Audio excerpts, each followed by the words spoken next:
Anyway, my name's Terry. I'm with the Montana Watershed Coordination Council. And we're hosting this event, but Tracy Wendt, who I'll introduce in a moment, is going to be our presenter and share with us, and hopefully we will all share with one another too.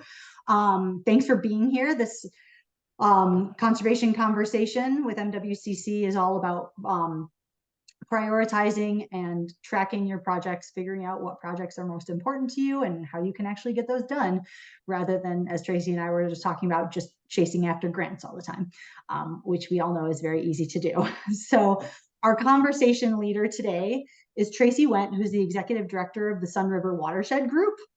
Prior to joining the Watershed Group in October 2018, Tracy worked on restoration projects in Colorado, Wyoming, and Montana, Western Montana specifically, with both nonprofits and state agencies. She has a background in flood recovery, habitat improvement, and collaborative project approaches, and she loves exploring Montana's breweries, rivers, and streams with her dogs, Gus and Huckleberry, who we may be lucky enough and will probably make a guest appearance at some point on this. The beauty of working from home. And yeah, Kiera, I think you've already done that, but if you could just keep admitting people as they come in, that would be super helpful. Thank you. And when I'm done talking here, I'll share a link to the Sun River Watershed Group's website in the chat. We're going to start out. I hope you all know the format of this. Tracy's going to have a short presentation about how she helped her very small watershed group to develop a thoughtful and consistent process for developing and prioritizing projects. And she did do this in part with a small grant from the MWCC Watershed Fund, a capacity grant. And I'll link that in the chat too. So she's going to have just a short presentation, and then we'll have plenty of time for questions and also discussion. And the purpose of these conversations is, Tracy is providing this great example of how she and her watershed group have done this, but this is to share information among all of us. A lot of you are working on these very same things. A lot of you have developed your own processes. And so I hope that when we get to that Q&A, it really can be a conversation, that we're not all just asking questions of Tracy, but asking questions of one another, sharing your own experiences as well. And now before we get started, I'll just have everybody briefly introduce themselves. Just tell us your name, what organization you're representing, and where you're Zooming from today. So I'm Terry Nichols, Montana Watershed Coordination Council, and I am joining from Missoula. And Tracy will save you for last. Megan, do you want to go next? I'm Megan Larson. I'm a project manager for the Bitterroot Water Partnership, although my screen says Bitterroot Water Forum. That was our name up until this June. We changed our name. And I'm tuning in from Missoula, but my work is based in the Bitterroot Valley. Heather, next on my screen. Hey everyone, I'm Heather Stokes. I'm a board member with MWCC and also with the Center for Natural Resources and Environmental Policy at UM here in Missoula, and really excited to hear what Tracy has to say. So great. Wendy. Hi, great to see all of you. I'm Wendy Weaver, the Director of Montana Freshwater Partners here in Livingston. Hey, Kiera. Oh, muted. Yeah, sorry. I'm Kiera Davis. I'm with the Montana Watershed Coordination Council, but I work remotely from Kentucky. And Chloe. Chloe Lewis. I'm a watershed scientist with SWCA Environmental Consultants, joining from Breckenridge, Colorado. Abby. Hi, my name's Abby Ebert. I'm with Montana DEQ.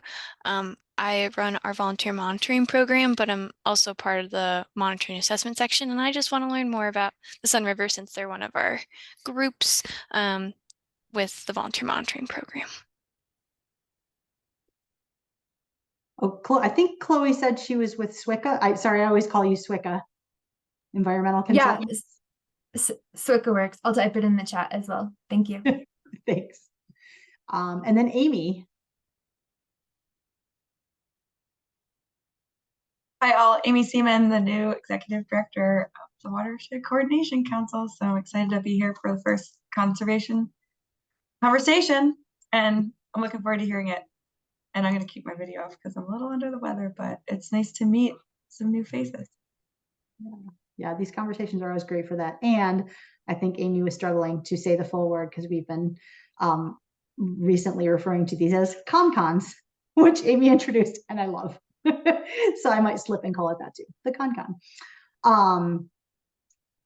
And also just to Wendy's question, Wendy was just asking if people could spell out their organization's name because MWCC, SWICA, SRWG. I know, I understand. But I also will be, we did ask you all that question when you registered. Are you okay with sharing your email addresses with the people who are on this call? And that is just to allow us to make connections afterward and reach out to one, maybe Wendy says something that's really interesting to Abby and she wants to reach out and has a question. And so if you said it was okay to share your email address, when I'll send out a follow-up email within a week with the video recording, with some of the resources that Tracy has shared, and I'll also share everybody's contact information. And I suppose I could share like the full organizational names if that's helpful, assuming you entered that in your registration. So I could help facilitate that too if people want to know a little bit more about who we all are and where we're coming from. So next up is, I think, Amanda. Hi, Amanda Schroeder. I am a program specialist with Farmers Conservation Alliance, and we work with irrigation communities throughout the West, and I work specifically a lot with Montana irrigation communities as well. And I am based out of Central Oregon. And I'm also going to keep my camera off because I'm going to eat lunch while we hang out. So. And then again, I'm going to see if I can remember. Woolin? Is it Woolin? Yes, it's Willin. I'm Willin Formiller. I work with the Estes Valley Watershed Coalition in Estes Park, Colorado. And I am eating lunch also. So nice to see everybody. Great. All right. Well, thank you everybody for being here. And now I'm going to pass it off to Tracy and just thank her again so much for being here. Tracy's just here on her own time, sharing what she's learned, and we really, really appreciate that. So Tracy, all you. Hi everyone, and thanks Terry for inviting me to do this. I'm excited not just to present what we've developed, but to talk about, its shortcomings and learn from you guys what you guys might be doing differently or suggestions you guys might have. So while I'm giving a presentation, I'm also really looking forward to the conversation part of this, whatever you call it, gathering. So as Terry mentioned, I'm the executive director for the Sun River Watershed Group. We're located in central Montana. I actually used to work with some of you when I was in Colorado, so it's really fun to see you show up. Chloe, I'm holding the dog in my lap that you helped me adopt, so that's pretty exciting. I'm excited to have been invited to this format. And as Terry said, our tools for project development were funded in part by funding from MWCC and also a WaterSmart CWMP grant, the Cooperative Watershed Management Program, and some funding from DNRC's Watershed Management Grant. So this has been a small part of each of those grants over several years. So I began working with Sun River Watershed Group back in 2018, and the organization has been around since about 1994. And it was started by a guy named Al Rollo, who ran the organization for 20 years before he retired. Then they went through some turnover, and then they hired me, and I've been here since about a week ago. I hit the 5-year mark. So I haven't been here that long in the grand scheme of things, and I inherited this organization that's been around for a long time, but because of the staffing turnover they had between Al and myself, we are kind of in some ways not starting from scratch, but I like to call it a reboot of the organization, kind of a Sun River Watershed 2.0 maybe. So when I came in, they had conducted a bunch of surveys to figure out what were our resource needs in the watershed, what were some potential projects that people would like to see happen, different problems, who would want to be involved in solutions. And I inherited the results of this survey and notes from several follow-up interviews and a little bit of water smart money, and just told to go to it. So I guess the best place to start is after I already started, the best place to start is we were trying to figure out what to do. Our board only meets quarterly. We would get together once a quarter, and I would tell the board what grants were coming available. We'd look through the project list, and I'd make suggestions for which projects might fit the different grants coming available. And it's frustrating to feel like you're being opportunistic instead of strategic. And we thought if we had this long-term plan, we could show our funders too that we're being strategic. We're thinking about how different projects work together, and how the benefits are expanded when you have projects that work together instead of just pursuing one project or another simply because the funds are available and we were lucky enough to get them. So and I also was thinking about, we had a lot of questions that would come up every time we talked about projects. How do these projects fit our mission? What is our mission? And why would we do this project over another project? What are the benefits? And so we formed a project committee to figure out how to address this on projects overall. And I got a little bit ahead of myself. I'm going to share screen here. There we go. So the first thing I did as I reviewed all of the projects and resource concerns and whatnot that were included in the surveys and interviews that I inherited, and what I was continuing to hear at stakeholder meetings, I drafted a mission and came up with what we call our strategic goals, and retooled these. This wasn't just me. We started with this and worked with the board to kind of figure out who we are and what do we care about.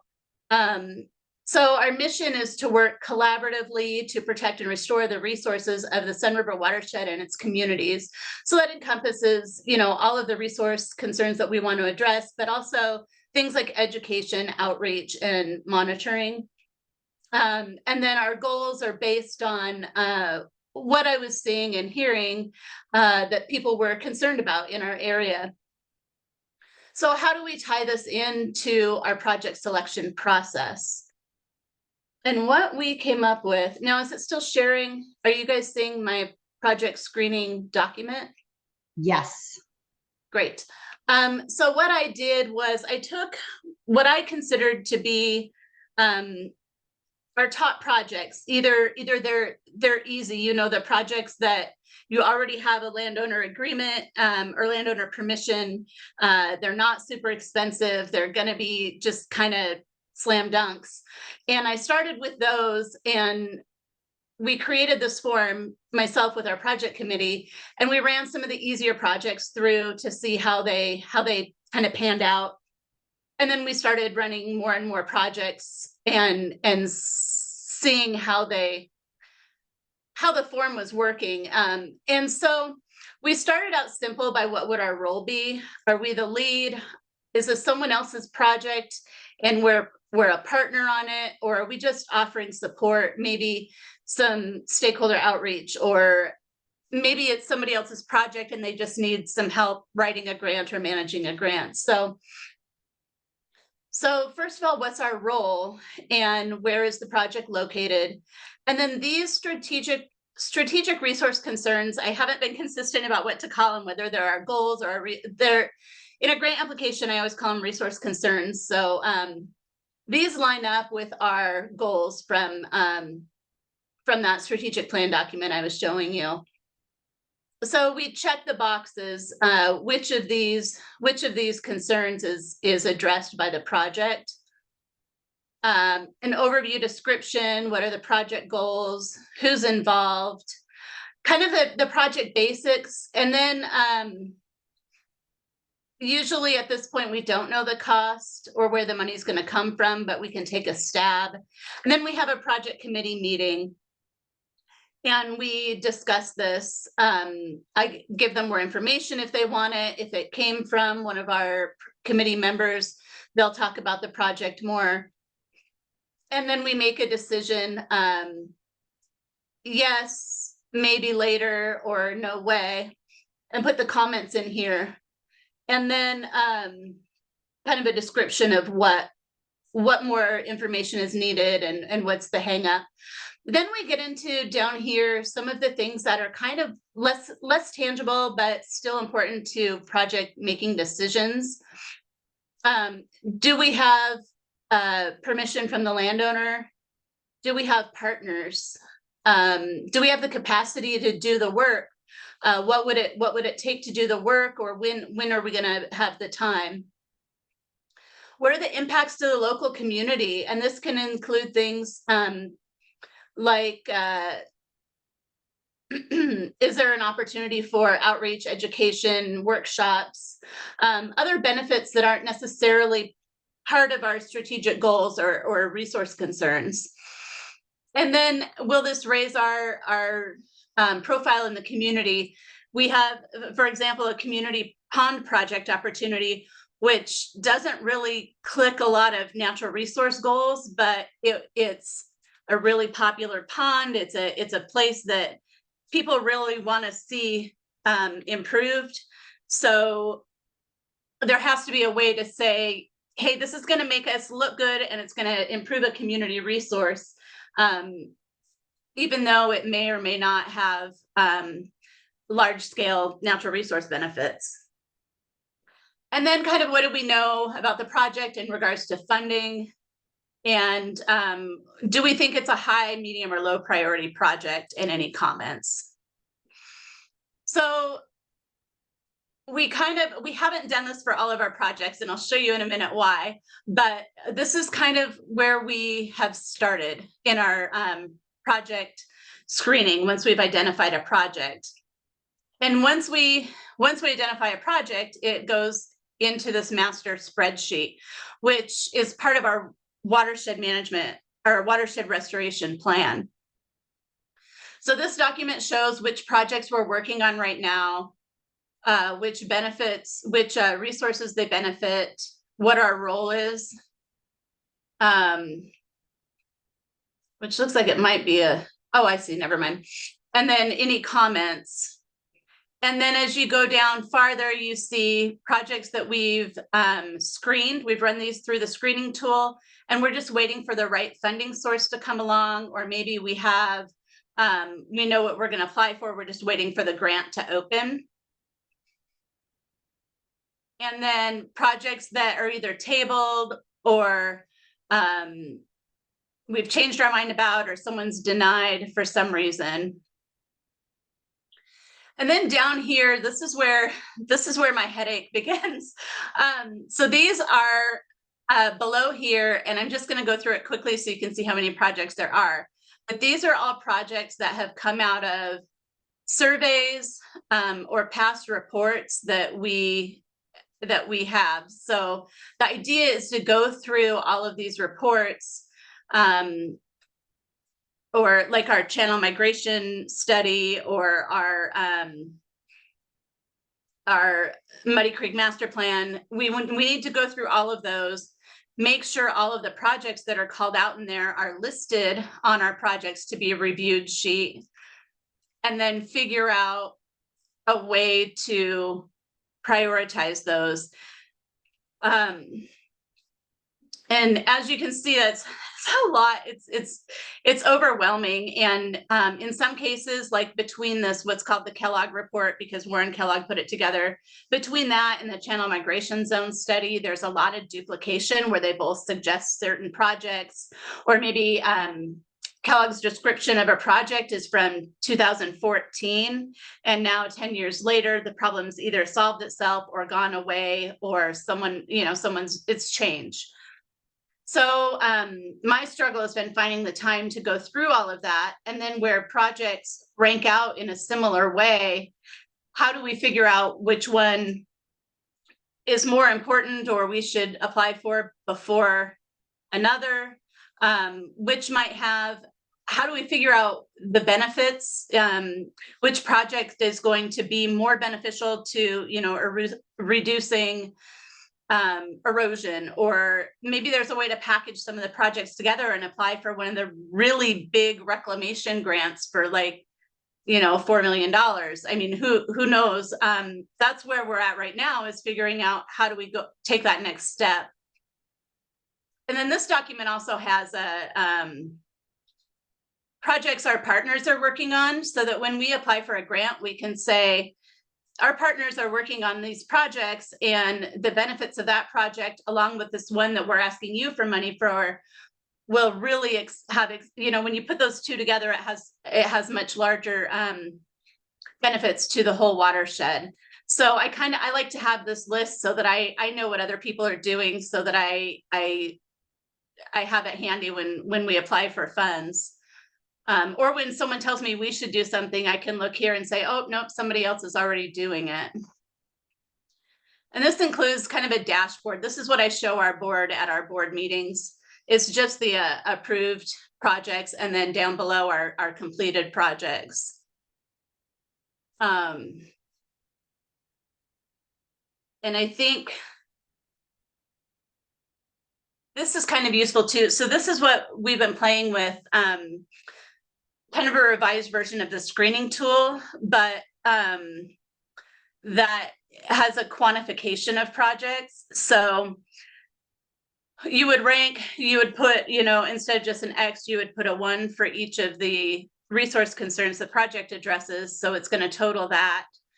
And then how well does the project meet our mission? You would describe that there, and then rank it on a scale of 1 to 5. And so we have kind of the intangible kind of items down here. And then other comments. And then the idea is that you get a score. Where somewhere in here, there's a score somewhere in here for the total number of points. Oh, right here.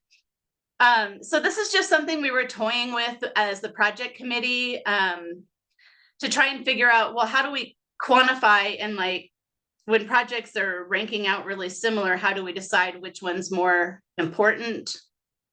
I think something we're really missing is what are the actual quantifiable benefits to the watershed? So how much water are we conserving? How much sediment are we keeping from going into the creek? And that's just something that we don't always know. But especially when we apply for a grant, they seem to think that's pretty important. So yeah, so that's kind of where we're at and what we've developed, and how everything kind of ties together. It was really important to our board that our mission and our goals really tied to our project selection and prioritization process. I had something else I was going to pull up. I have kind of a list of our reports that have been done. I don't know how well that's showing up on people's screens, but so since I've been here, we've done channel migration studies, a strategic plan, and we've revamped our watershed restoration plan, nutrient study, and the master plan for Muddy Creek. But then there's all these other studies, and they're not even all on here. There's a special report that was done, Warren Kellogg's report, several reports on Muddy Creek that I don't have on the website because they're so old, all I have is paper copies of them. And just an endless number of studies on this watershed. And those are what we pulled a lot of our projects that are on that matrix from. And I guess that's me showing you all of the things that I had in mind. And I see there's some chats, so maybe there's already some questions. Yeah, I don't think we have questions yet, just Okay. I just dropped that webpage. Yes, explaining the acronyms, and I did put the link to that page in the chat for people who wanted to see that themselves. But yeah, Great. Yes, it sounds like And we're yes, ready Wendy, I can share the matrix, Wendy. And it is on our it is part of our watershed restoration plan. So if you go to our resource page on the website, let me see. I was just gonna pull it up and Is that the page? Is that the one that's in the chat, Tracy, or is it different? it's inside of projects, it's resources, but yeah. So if you go to the resources and pull up our watershed restoration plan, it has our whole WRP. Sorry, this always drives me crazy when people do this. I get a little dizzy, but so it has our whole WRP, and then you go down to in the addenda, there's our work plan.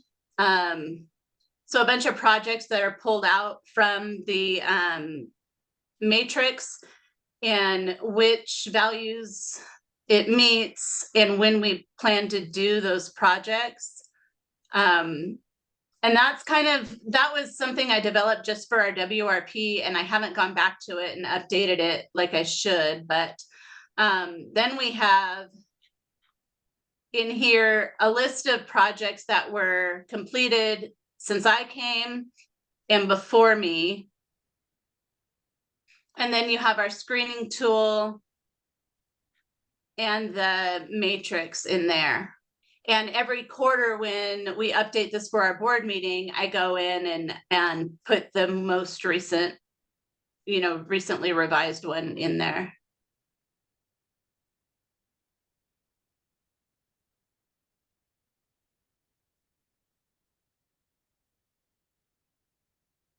Okay. So our next step this fall will be applying for watershed management grants, or not watershed management grants, Water Smart grants. One of them is through their applied science. We're gonna, if we get the money, we'll have an engineering team go through our Muddy Creek master plan and try and help us quantify some of the benefits of the different techniques and projects suggested in the master plan. So certain types of treatments, how much erosion could they stop? How much additional water do we expect to be stored behind in a low-tech process-based restoration project, or by reconnecting this floodplain? So it's an idea to create a tool to help us further with our prioritization based on quantifiable benefits. And if that works out, then the idea is that we could extrapolate that to the whole watershed. Any place where you have a similar condition and you want to employ similar techniques, what could you expect the savings or benefits to be in a more, put a number to it. And then also to a separate grant, we're hoping to hire a consultant to help go through all those old plans and help us tease out, where they say, you need some bank treatment over here because you have a big erosion problem and something's going on with this bridge and you need to look at that. In our reports, how do we turn that into a project? So I'm hoping we get some funding to hire some engineers to help go through those plans, further what's described as a problem, how do we turn that into a project? What should we be asking for in a grant application for design work? And then we can hopefully package those together and apply for some big, large-scale design projects and then construction projects. All right. Well, thank you so much for that, Tracy. No, this was great, really good. And I feel like, yeah, everyone's going to want to see those spreadsheets and worksheets. So whatever we can share on the website. obviously without any, you know, if you want to, maybe there's a blank version without with all your information, but we can talk about that. I did forget to say at the beginning, did forget to thank our sponsor for these conservation conversations, which is Northwestern Energy. So thanks to them for sponsoring this. And now we'll move into questions. This is the part where I hope a few more people, maybe you're all done with lunch and can turn on your screens, and we can sort of see one another's faces now. And have a little bit more of a conversation. Just a reminder, you know, we're of course here to learn from Tracy, and we're also here to learn from one another. You know that there are a lot of people in this room with expertise in this area, or at least some knowledge in this area. I don't know that any of us would call ourselves experts in this, but yeah, just to chime in with your own experiences as well as questions. And feel free to share, if you know of any other resources, feel free to share those in the chats. Also, we've got some thank yous coming into the chat too for you, Tracy.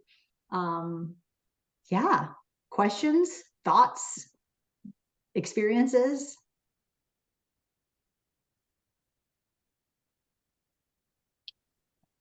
Tracy, how did you go about, maybe you mentioned this, prioritizing all the projects? Did you have a ranking team, and who was on that, and how did you, like, what was the process around putting together that matrix? Sure. The idea was just to get projects moved into this. Oh, you can't see this. Sorry, I quit sharing. To try and get things moved into this approved project category. So within that, it's not, they're not necessarily ranked. But we've used the project screening tool up here. So I've sat down with our project committee and talked them through a project with all of this filled in. We decided the project was accepted, and we filled in, you know, information about landowner access, community impacts and whatnot. So, and then we have just kind of a hand wavy idea of what's high, medium, and low. So we talk about that as me and our project committee. We talk that through, like, where do we think this is at? But once a project is in the approved section, then it kind of becomes opportunistic, and whatever grants are available, we pick something or a group of somethings from our approved project list and plug them in. So I think we might be able to get more. It would be nice to be able to prioritize them in a more quantifiable way. Then you also have to, well, why aren't you doing your number one project? Well, because the right grant hasn't come available. Our number 6 project is a better fit for what's available right now. So there's always that. You can't always do things in the dream order, right? Yeah. And I'd like to pass it back to I'm curious about other people's processes. I mean, how do your organizations do this right now? Do you have a process? Do you have a different process? I'd love to hear other people. And I know Tracy said she'd love to hear other people's ideas as well.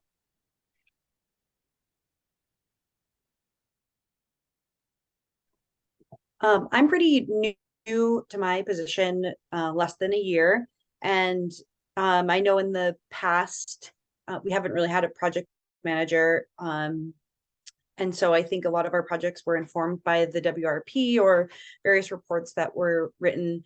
And I'm curious, well, I guess to finish that thought, I'm sort of wrapping up projects that were in the pipeline before I started. And so now I'm at the point I'm planning for 2024.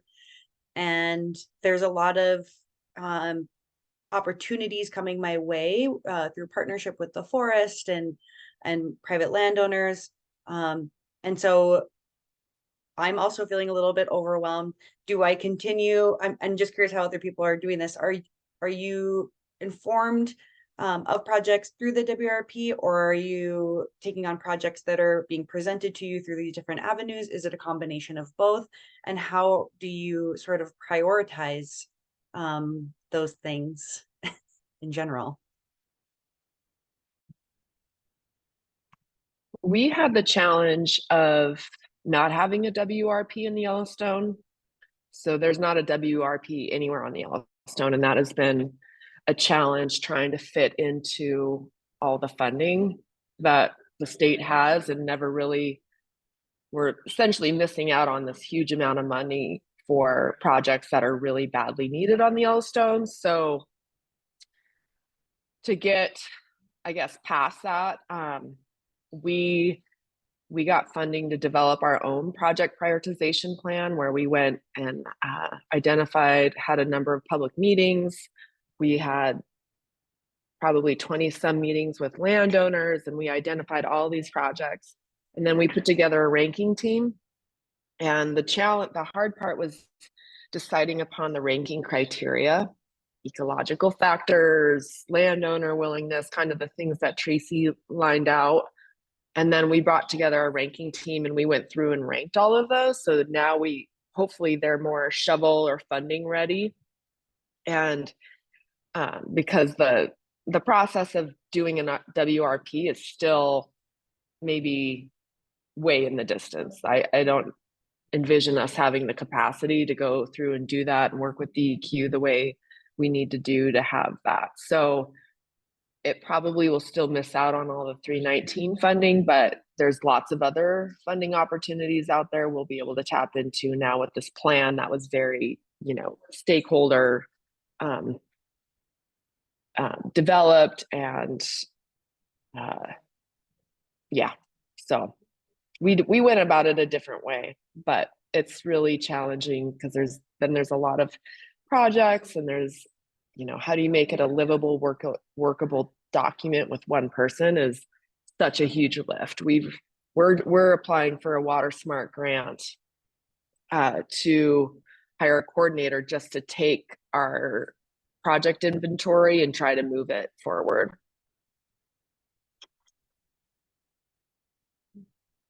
Thanks for sharing.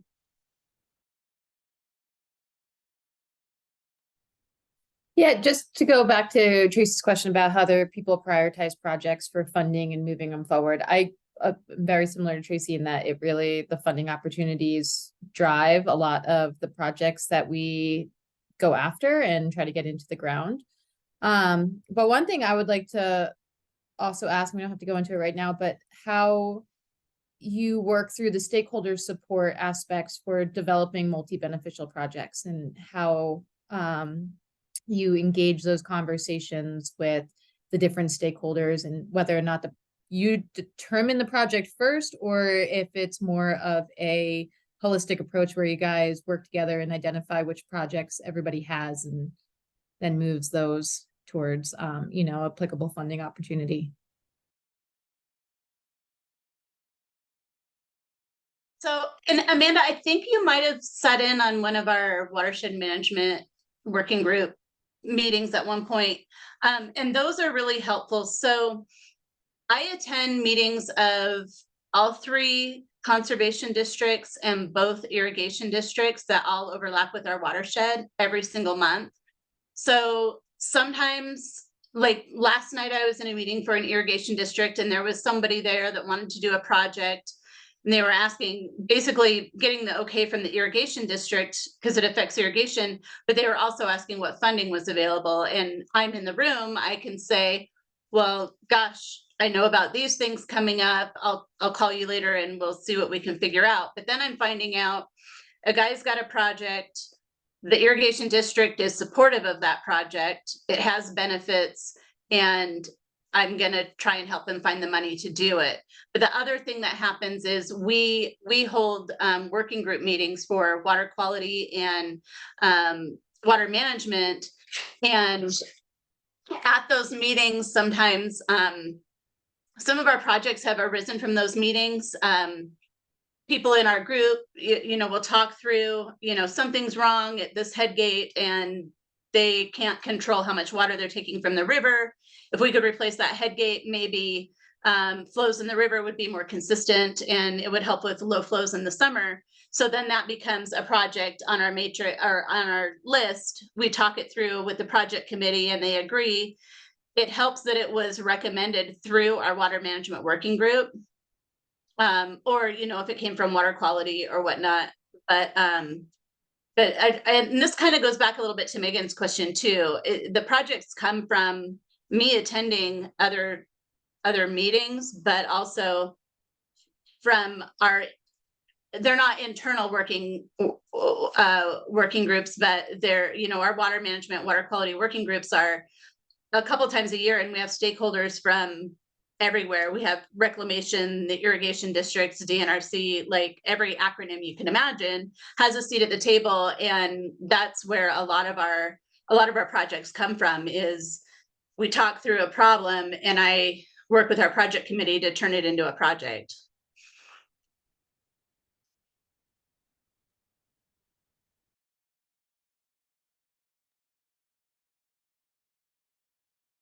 I have a random question for Abby. I'm curious. I don't assume that you know all the watershed restoration plans. I know that's not quite your area, but do you know if any other groups have this sort of process in their WRP, in their watershed restoration plan with DEQ? Because I don't feel like I've seen this.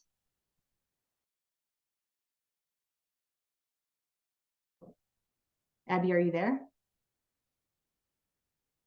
Maybe she stepped away for a minute.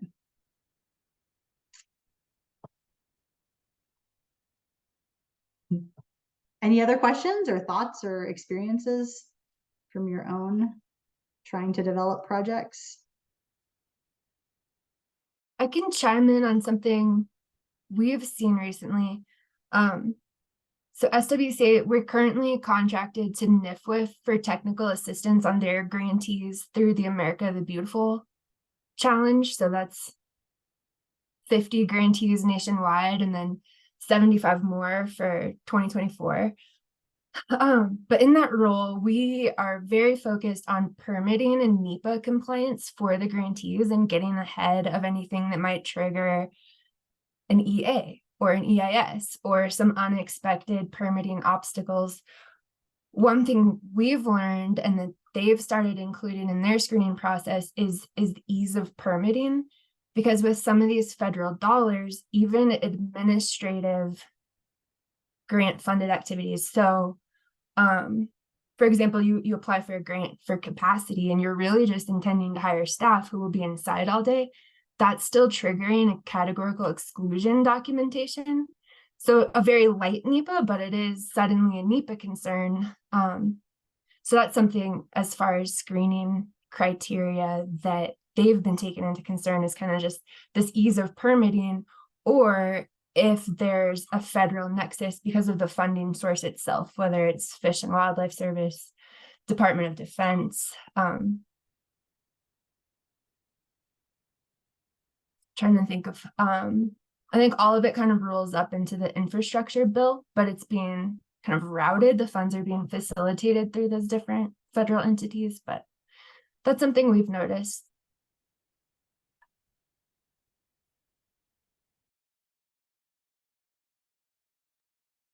Yeah, that's a great We consideration. have that. I can tell you we have that here too. I mean, one of the hardest permits to get is our county floodplain permit. For any of our projects in Lewis and Clark or Cascade County, if it's within the floodplain, it's like, okay, is it really worth doing this? Because it's going to be a pain in the neck. So, so I think that's a good thing, and I think we should make sure we're considering that when we're deciding which projects to do. Yeah, and especially with some of the grants where there's a finite timeline. Let's say you have 8 months to implement the project, or 18 months, whatever it may be, and the permitting might take 3 years. Like that's that's an easy way to exclude a project for a specific funding source, and wait until there's a source that makes more sense.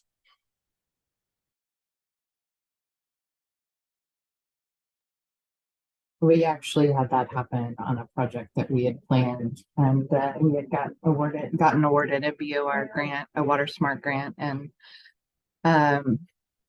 then found out that the county had changed their floodplain regulations right after the award was funded. So we had to shift a little bit and redesign our scope of work some. So we're gonna tackle floodplain stuff on the next round for projects. So yeah.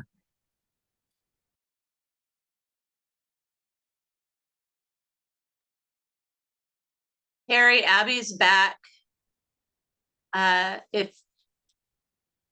If you want to go back to that question. Sorry, I had we were doing field crew prep and she had a question. My bad. No worries. I was just like, Abby, I have a question for you. And I was like, I think she stepped away.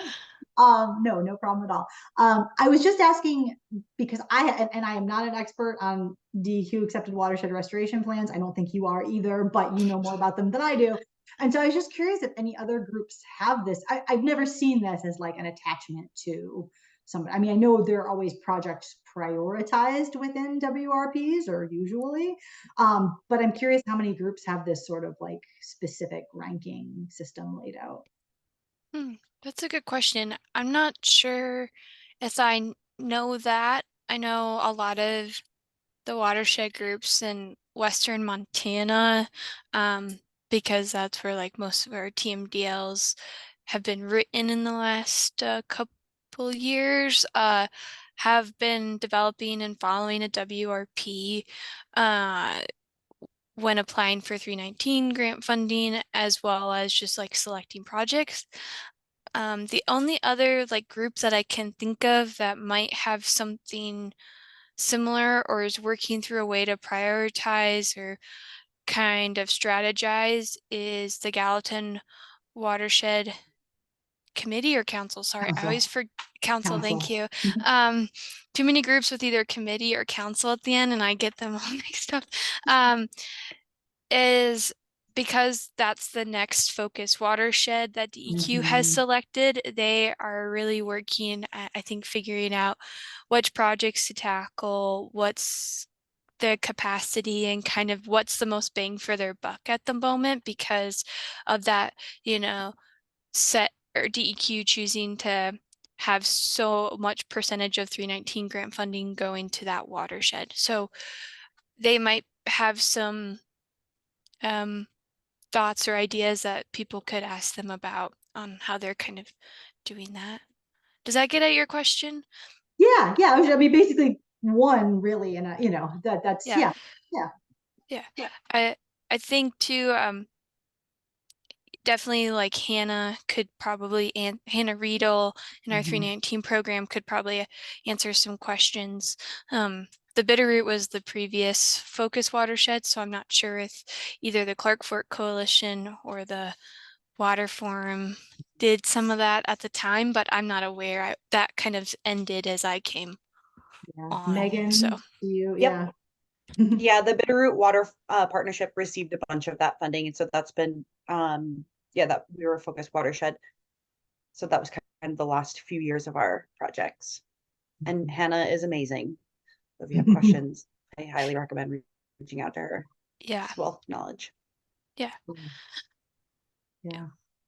Is the 319 funding, is that federal funding or is that end up being state funding? Okay. Oh, go ahead, Abby. Oh yeah, it's 100% federal funding and it requires some match, I believe, but I believe it requires a non-federal match, which I know can be a challenge in the state of Montana specifically because there's not as many state funding resources that DNRC or DEQ have. We really don't have a lot of general fund to put towards state funded grants. Yeah, and it's all those there's 319 Clean Water Act, but it's always passed through a state entity, I imagine. Well, we have primacy in the state of Montana to administer the 319 program. So yeah. And so I thought this conversation is interesting because it has been so focused on those 319 federal dollars and the watershed restoration plans, because to get those, if you didn't catch that, to get those $319, you have to have a DEQ accepted watershed restoration plan. And if you don't, you're out of luck. But I found myself looking at, like Tracy, I was actually messaging Amy in our separate chat, not the Zoom chat, being like, we could use this for MWCC. We don't do on the ground work. We have programs and different things that we do. And I was like, I feel like this tool could be tweaked to also be used for prioritizing anything, really. Like you would have different criteria and things, but that, you know, link to your strategic plan and being like, how many of these boxes does this check? And I just feel like it's really, even though yours is specifically tied to your WRP, it feels like it's broadly tweakable. Like you could, that it could be modified to do programs or projects that have nothing to do with 319 funding. And I guess yours is, I mean, you're not only doing water quality projects, obviously. Well, and it was really important to me, like if we were going to spend the time and energy redoing our WRP, it's called a watershed restoration plan. It's not called a water quality plan. So it was frustrating to me because one of our board members was saying, okay, we need to do our WRP, but then we also need a watershed plan. I'm like, why isn't it just one thing? Like, why? How much time and energy do you want me to spend doing two plans? Or can I just talk to DEQ and see if we can put it all in one plan? So it was originally, you know, I worked with Mark, who sits right there by Abby, I think. And he said, yeah, as long as you meet all of the requirements for a DEQ accepted watershed restoration plan, which I just realized again, you guys aren't seeing my screen, but there's 9 elements of an EPA plan, and they're all to do with water quality, which is frustrating because they call it a watershed plan. And it to me, that means all of the elements. So he said, as long as it meets all of that, you can put whatever else you want on top of it. It's just, you know, the icing on the cake. So it was important to me that our board had identified natural resource concerns, and those are all in our watershed restoration plan. And granted, the sections on water quality and stream flows are the longest because, I mean, they're the most involved and they're really what the DEQ and EPA want a WRP to be about. But we also have a section on weeds and education and outreach and monitoring, because those are all things we do. And I was not going to form 2 committees and write 2 plans.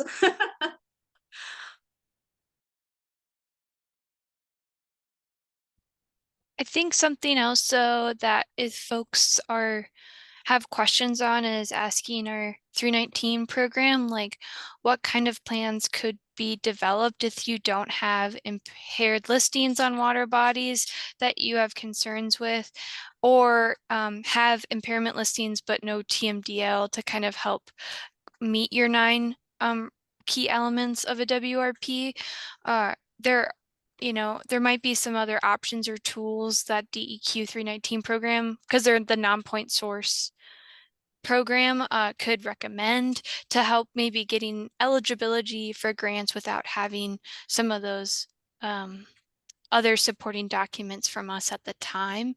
So there are a number of water bodies in the state that are listed but don't have a TMDL for XYZ reasons. So it doesn't mean that there couldn't still be some plan that could meet some grant requirements. So.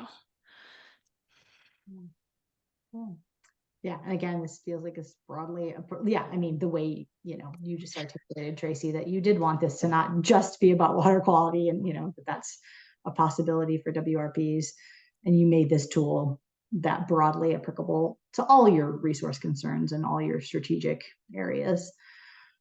So we're getting pretty close to wrapping up here. Does anybody else have any questions, thoughts before I wrap us up? Okay. Just a reminder that we always take a break during the summer on the conservation conversations. So this is our first starting back up again. So we will host these again until, I mean, barring, I don't know what, but we will be hosting these again until May of 2024. And you can find all of them, including registration, as they come up on the Conservation Conversations webpage, which I just shared in the chat. Thanks again to Northwestern Energy for sponsoring these. Thanks especially to Tracy for sharing her knowledge on this. Yeah, just really appreciate sparking this conversation. And speaking of those upcoming conservation conversations, we do have one more on Wednesday, November 15th is actually going to be with Amy, our new executive director, just talking about what's next for MWCC, sharing ideas, getting other people's ideas, as getting our partners' ideas as well. That's Wednesday, November 15th. And then on Wednesday, December 13th, we're going to hear from 4 different watershed leaders. It's going to be an hour and 15 minutes just to account for all the people, just hearing the experiences of 4 sort of long-term watershed group leaders, how they all started as the only employee for their organization, the only staff, and built their organizations up from there. That's all on that Conservation Conversations page.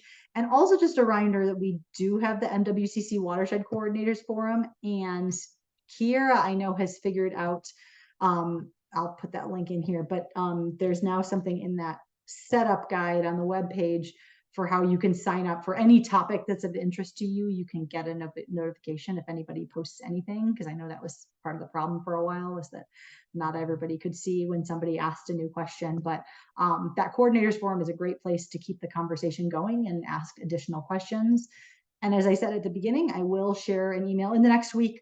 I'll share the recording. I'll share hopefully some of Tracy's documents for how to actually, the Word doc and the spreadsheet and all that, for how to do this yourself with your own projects. Yeah, and I'll do that. And everybody who said that it was okay to share your email address, I will CC everybody rather than BCCing. So if you want to reach out to one another and continue the conversation, you can. Tracy, do you have any parting words? Anything you wanted to say before we get going? I just started to type. Thanks to everyone, and thanks Terry again for inviting me. That's all I know. Yeah, no, thanks Tracy, and thanks everybody for participating and sharing your ideas. Yeah. Okay. Have a great rest of your day, everybody. Bye. Thank you.